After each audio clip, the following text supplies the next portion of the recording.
राधे राधे, जय श्री कृष्ण, हर हर महादेव। सावन भगवान भोलेनाथ का परम प्रिय महीना है और उस पर भी शिवरात्रि मिल जाए सावन की तो कहने ही क्या। सोने पे सुहागा तिथि, महादेव की कृपा प्राप्त करने की बहुत अच्छी तिथि है। इस दिन महादेव का जल से, गन्ने के रस से, दूध से, दही से अभिषेक करने से हमारी मनोकामना पूर्ण होती है, कष्टों का, दुखों का नाश होता है, रोगों से मुक्ति मिलती है।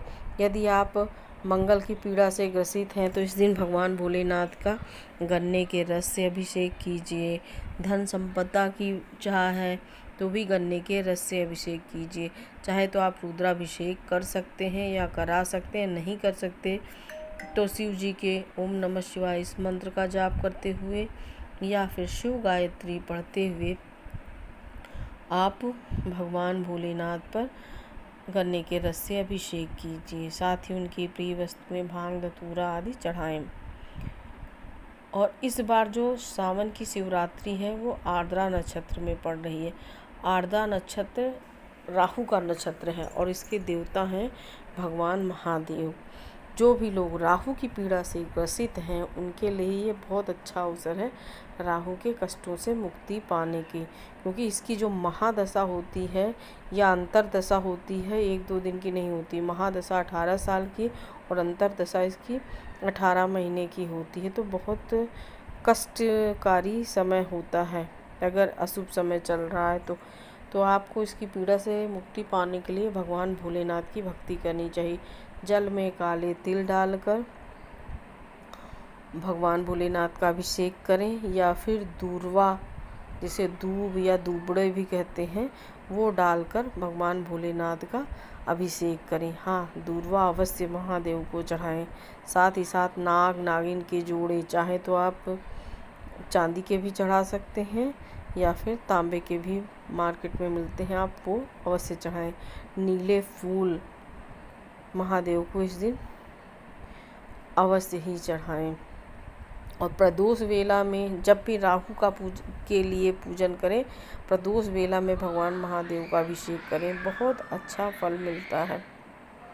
तो इस समय आप महादेव की भक्ति में लीन होइए, महादेव का अभिषेक कीजिए, उन्हें नीले फूल चढ़ाइए, काले तिल चढ़ाइए, दूब चढ़ाइए, साथ ही समी के पत्ते वो अवश्य ही चढ़ाएं। और महादेव की चरण शरण में बैठकर आप रुद्राष्टक का पाठ कर सकते हैं, शिव गायत्री मंत्र का जाप कर सकते हैं, ओम नमः शिवाय इस पंचाक्षरी मंत्र का जाप कर सकते हैं या फिर महामृत्युंजय का मंत्र का जाप करें। आपको राहु की पीड़ा से बहुत मुक्ति मिलेगी। जो लोग दरिद्रता से ग्रसित हैं, धन की कमी है, सुख संपत्ति की कमी है, सुख सुविधाओं की कमी है, उन्हें इस दिन भगवान भोलेनाथ का दही से अभिषेक करना चाहिए।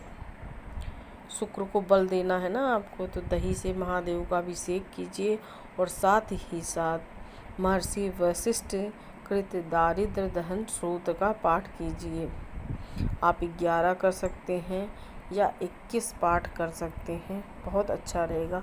और समय का सदुपयोग कीजिए, कभी भी समय का दुरुपयोग नहीं करना चाहिए, सदुपयोग करना चाहिए। और सावन की यह शिवरात्रि बहुत अच्छा अवसर है, तो समय का सदुपयोग कीजिए, महादेव का अभिषेक कीजिए, महादेव से अपनी पीड़ा कही। हाँ, आप सफ़ेद फूल अवश्य चढ़ाइए। अभिषेक के बाद शुद्ध जल से अभिषेक कीजिए, जैसे दही से आपने अभिषेक कर लिया, फिर शुद्ध जल से अभिषेक कीजिए और सफ़ेद फूलों से महादेव का पूजन कीजिए। सफ़ेद सुगंधित फूल, शुक्र को बल देना है ना आपको, इसलिए। और साथ ही साथ इत्र अवश्य भगवान को चढ़ाइए।